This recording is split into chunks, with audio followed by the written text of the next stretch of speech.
என் பெயர் ராதாகிருஷ்ணன். நான் ஒரு அரசு ஊழியர்.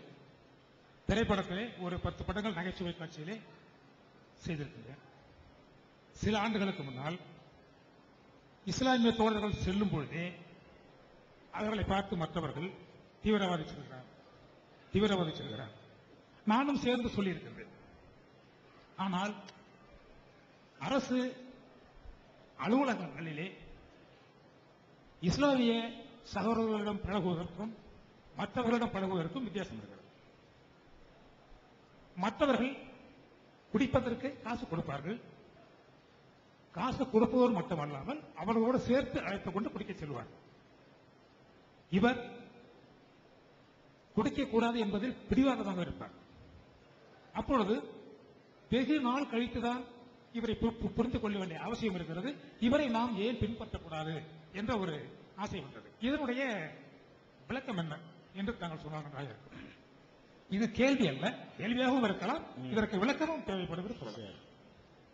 ஐயா அவர்கள் அழகான ஒரு கேள்வி கேட்டிருக்கிறாங்க. அதாவது முஸ்லிம்களை பொறுத்த வரைக்கும் அவங்கள தீவிரவாதிகள் என்று ஒரு பக்கம் நம்புகிறார்கள். இன்னொரு பக்கம் நான் நெருங்கி பழகக்கூடிய நேரத்தில் பார்த்தால் அவங்கள்ட்ட கெட்ட செயல், குடிக்கிறது, புகைப்பிடிக்கிறது கூட எங்க இஸ்லாத்தில் நிறைய அதை செய்ய மாட்டாங்க. எங்க இயக்கத்தில் புகைப்பிடித்தால் உறுப்பினர் இருக்க முடியாது. எங்களுடைய தமிழ்நாடு தௌஹீத் ஜமாத் இயக்கத்தில் லட்சக்கணக்கான உறுப்பினர் இருக்கிறாங்க. புகைப்பிடிப்பவர் கூட நாங்கள் உறுப்பினரை வச்சிருக்க மாட்டோம். புகைப்பிடித்தா உறுப்பினர் நீக்கிடுவோம். அந்த மாதிரியான ஒரு அடிப்படையில எல்லாம் உங்க மக்கள் ஒரு பக்கம் பார்த்தா கூடிய மதுபானத்துக்கெல்லாம் தூரமா நிற்கக்கூடிய காட்சியை பார்க்கிறோம். இன்னொரு பக்கம் பார்த்தா தீவிரவாதிகள், குண்டு வைக்கக்கூடிய இந்த மாதிரியான ஒரு சித்திரங்களும் இருக்கிறது. இது ஏன் என்று என்ன செய்யறாங்க அவங்க கேட்கிறாங்க. அதாவது இவ்வளவு நல்லவங்களா இருக்கக்கூடியவங்க அந்த கெட்ட செயல், அதான் அர்த்தம் என்னன்னு கேட்டா, இந்த மதுபானத்திலிருந்தா விளையாட அளவுக்கு இருக்கக்கூடியவங்க எதுக்கு இந்த குண்டு இந்த மாதிரி மேட்டர்லாம் எடுக்கணுங்கிறது அதனுடைய கருத்து உள்ளடக்கம் இருக்கிறது. அழகான கேள்வி இது. அதை முதல்ல நீங்க விளங்கிக்கிறன்னு, தீவிரவாதத்தை பற்றி இஸ்லாம் என்ன சொல்லுகிறது, முதல்ல இஸ்லாத்தை பற்றி தெரிந்து கொள்ளணும். இஸ்லாம் மார்க்கத்தை பொறுத்த வரைக்கும் போர்க்களங்களில் தவிர ஒரு நாடு இருக்கிற அரசாங்கம்னா நாட்டை காப்பாற்றணும், மக்களை காப்பாற்றணும், பெண்களை காப்பாற்றணும், சிறுவர்களை காப்பாற்றணும், முதியவர்களை காப்பாற்றணும், நாட்டினுடைய செல்வங்களை வளங்களை காப்பாற்றணும். அப்ப எதிரில இருந்து ஒருத்தன் படையெடுத்து வர்றான்னு வைங்க, அப்ப ஆயுதம் கொண்டு தடுத்து நிறுத்தி மக்களை காப்பாத்துறதுக்கு ஆயுதம் தூக்கணும். இதை இஸ்லாம் ரொம்ப வன்மையா வலியுறுத்துது. ஒரு கவர்மெண்ட் கோழையா இருக்கக்கூடாது, மக்களை காப்பாற்ற அவனுடைய கடமை. ஒரு ஆம்பளை கூட தன்னுடைய மனைவியை காப்பாற்றணுமா இல்லையா, அந்த மாதிரியான ஒரு கடமை தான். இத இது இந்த மாதிரி குர்ஆன்ல நிறைய இடங்கள் இருக்குது. என்ன இடம்? எதிரி நாட்டவர்கள் படையெடுத்து வந்தால் நீங்கள் அவங்களை கொல்லுங்க, விடாதீங்க, பின்வாங்காதீங்க, புறமுதுகிட்டு ஓடாதீங்க. இந்த மாதிரி எல்லாம் குர்ஆன்ல நிறைய வசனங்கள் இருக்கிறது. இது குர்ஆன் மட்டும் சொல்லவில்லை, எல்லா மதங்களுடைய இதிகாசங்கள்லையும் இது இருக்கிறது. அப்ப ராமாயணம்ங்கிறம ராமர் ராவனோட சண்டைக்கு போனாரு, இதேதான். அது ஒரு தர்மத்துக்காக வேண்டி அவர் அதை ஒரு நியாயம் நினைச்சிருக்கிறார். அது யார் பக்கம் தர்மம், தீக்காக்காரங்க ஒத்துக்கிற மாட்டாங்க. அப்ப ஏதோ ஒன்று வச்சுக்கிறங்க, அவர் தர்மம் நினைச்சு வச்சு போயிருக்காரா இல்லையா? அவர் தர்மம் நினைச்சு அவர் நினைச்சிருக்காரு, யுத்தத்துக்கு போயிருக்கிறார். அதே மாதிரி மகாபாரதத்தை எடுத்துக்கொண்டாலும் அது ஒரு போர் தானே, குருட்சேத்திர போர்னு சொல்றாங்க இல்லையா? அதுல பாண்டவருக்கு கௌரவருக்கும் நடந்த யுத்தங்கள்லாம் எடுத்து பார்த்தீங்கன்னா ஒவ்வொருத்தரும் நம்ம மக்களை காப்பாற்றணும் அப்படிங்கிற ஒரு நியாயத்தின்படி செஞ்சிருக்கிறாங்க. இந்த மாதிரி உள்ள விஷயங்கள் குர்ஆன்ல இருக்கிறது. நபிகள் நாயகத்தினுடைய அறிவுரையில் இருக்குது. ஆட்சியாளர்களுக்கு, கவர்மெண்ட் நடத்தக்கூடியவர்களுக்கு சொன்ன அறிவுரைகள். இதுல எங்கள்ல சில கிறுக்கன் இருக்கான், இல்லைன்னு சொல்லல.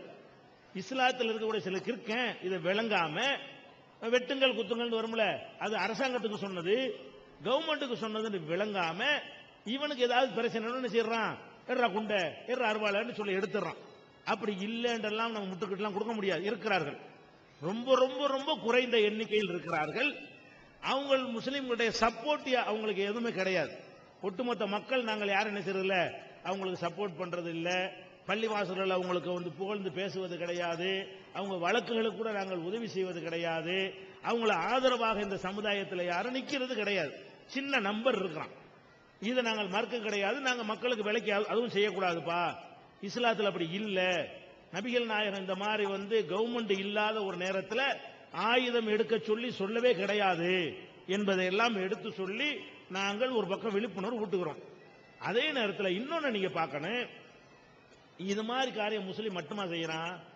முஸ்லீம்ல இருக்கிற மாதிரி எல்லா மதத்திலும் இருக்காங்க ஆயுதம் தூக்குறவன். ஆனால் முஸ்லீம் செஞ்சா மட்டும் இஸ்லாத்தோட சேர்த்துறாங்க. அதை முஸ்லீம் அல்லாதவங்க செஞ்சாங்கன்னா அதுக்கு வேற ஒரு பேரை சொல்லி அதை வந்து அப்படி மாத்தி டைவர்ட் பண்ணி விட்டுறாங்க. இப்ப இஸ்லாத்துல சில பேர் செய்யறான்ல, இந்த நம்ம நாட்டில் பெரிய பிரச்சனை எது? இந்த மாவோயிஸ்ட் தீவிரவாதம்ங்கிறது தான் அரசாங்கத்தின் பார்வையில். இந்திய அரசாங்கத்தின் அவங்க செஞ்சது சரின்னு சொல்லக்கூடியவங்க நாட்டில் இருக்கிறாங்க, அதுக்கு நான் போகவில்லை. அரசாங்கத்தின் பார்வையில் இந்த மாவோயிஸ்டுகள் சொல்லக்கூடியவங்க பீகார்ல, அஸ்ஸாம்ல, ஹைதராபாத், ஆந்திராவில், இன்னும் பல மாநிலங்கள்ல அவங்களுடைய கையில பல மாவட்டங்களை வைத்துக் கொண்டிருக்கிறார்கள். அதிகாரிகளை கொல்றாங்க, குண்டு வைக்கிறாங்க, ஆட்களை கடத்துறாங்க. இன்ஃபார்மர், போலீஸ் இன்ஃபார்மர் இருப்பாங்கல்ல, போலீஸுக்கு தகவல் சொல்லக்கூடியவங்க, அவங்கள என்ன செய்யறாங்க? கடத்திட்டு போய் வெட்டி கொள்றாங்க. இந்த மாதிரியான வேலைகள்லாம் செய்யும் பொழுது தீவிரவாதமாக தான் இருக்கிறது. அவங்க முஸ்லீமா இல்ல, இந்தியாவுடைய சட்டப்படி அவங்க இந்துக்கள் தான். இந்தியாவுடைய சட்ட பிரகாரம் யார் முஸ்லீம் இல்லையோ, யார் கிறிஸ்துவர் இல்லையோ அவரெல்லாம் இந்து தான். பெரியார் தீக்காக்காரங்கள் இந்து தான், வீரமணி தீக்காக்காரங்கள் இந்து தான், கருணாநிதி கூட இந்த சட்டப்படி இந்து இல்லைன்னு சொல்லக்கூடிய இந்த அவங்க சட்டப்படி என்னன்னு கேட்டா, அந்த அரசியல் சட்டத்தில் வந்து இந்துக்கு வந்து இலக்கணம் கிடையாது. முஸ்லீம் இல்லையா, கிறிஸ்துவர் இல்லையா, அவர் இந்து தான். அந்த மாதிரியான சீக்கியர் இல்லைன்னா இந்து, அப்படி நெகட்டிவான விளக்கம் தான் இருக்கிறது. அப்படி நம்ம பார்க்கும் பொழுது இந்த மாவோயிஸ்டுகள் சொல்லும் பொழுது அவங்களோட மதத்தை யாருமே என்ன செய்ய மாட்டாங்க, சேர்க்க மாட்டாங்க. அது மாவோயிஸ்ட் தீவிரவாதி, அது மாதிரி உல்பா தீவிரவாதி, அஸ்ஸாமில் உல்பான் இருக்காங்க இல்லையா, அது உல்பா தீவிரவாதி, போடோ தீவிரவாதி, இந்த மாதிரி ஒவ்வொருத்தருக்கும் ஒரு பேரை கொடுத்து என்ன செய்வாங்க, அது செஞ்சிருவாங்க. ஆனால் முஸ்லீம்ல எவனாவது செஞ்சான்னு சொன்னா, இஸ்லாமி அவனுக்கு ஒரு இயக்கம் வச்சிருப்பான்ல, அந்த மாதிரி பேரை சொல்லி தொலையலாம். ஒரு இயக்கத்தை வச்சுதான் இதை செய்வான். அவன் என்ன பேரை வச்சுக்கிறானோ அந்த பேரை சொல்லி இந்த லஷ்கர் தீவிரவாதி அல்லது வந்து ஏதோ ஒன்று தீவிரவாதின்னு சொன்னா அது பரவாயில்லை. அவனுக்கு மீடியாக்கள் கொடுக்கிற பேர் என்னன்னு கேட்டா இஸ்லாமிய தீவிரவாதி, இஸ்லாமிய தீவிரவாதி. மக்கள் மனசுல என்ன பதிஞ்சிருது? ஓ முஸ்லீம்னா தீவிரம். எல்லாரும் தான் இதை பண்ணிட்டு இருக்கிறான், எல்லாரும் தான் இதை பண்றான், சின்ன நம்பர்ல பண்றான்.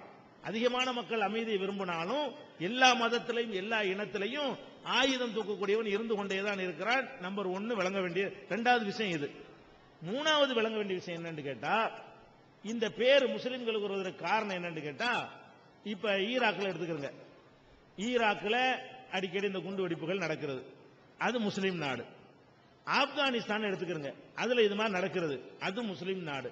பாலஸ்தீனத்தை எடுத்துக்கிறங்க, அதுல இது மாதிரி நடக்கிறது, அது வந்து முஸ்லீம் நாடு. பாகிஸ்தான் எடுத்துக்கிறங்க, அதுல இதே மாதிரி குண்டு வெடிப்பு, பள்ளிவாசல்ல கொண்டு வச்சுட்டு போயிடுறானு, இதெல்லாம் நடக்கிறது, அது முஸ்லீம் நாடு. இந்த மாதிரி வேற நாடுகள் அப்படி பார்க்க முடியல. உங்களால வந்து வரலாற்றை படிச்சீங்கன்னா, வரலாறுனா நிகழ்கால வரலாறு. இப்ப நம்ம கண் முன்னாடி இருக்கிற வரலாறை பார்த்தோம்னு சொன்னா, எங்க எல்லாம் சண்டை நடக்குதோ அங்க எல்லாம் பாத்தீங்கன்னா முஸ்லீம் நாடாவே இருக்கிறது. அவன் தான் குண்டு எடுக்கிறான், அவன் தான் அந்த மாதிரி பயங்கரவாதத்தில் ஈடுபடுறான். இதை பார்த்தோன்னா என்ன மக்களுக்கு நினைப்பு வருது? என்னடா இவங்க ஒரேடியா ஒரு குண்டா வச்சு பள்ளியாசல கொண்டு வைக்கிறாங்க, அங்க கொண்டு வைக்கிறாங்க. இந்த மாதிரியான ஒரு பேச்சு வந்து மக்கள்கிட்ட வருது. மேலோட்டம் பார்த்தா சரி மாதிரி தெரியுது. ஆனா அதுல உள்ள உண்மையை நம்ம விளங்கல, உண்மையையும் அதில் உள்ள உணர்வுகளையும் நம்ம விளங்கவில்லை. அவன் நடத்துறான ஈராக்ல அல்லது ஆப்கானிஸ்தான்ல அல்லது பாலஸ்தீனத்துல அவன் எல்லாம் வந்து இஸ்லாத்துக்கு வேண்டிய செய்யறான் கிடையாது.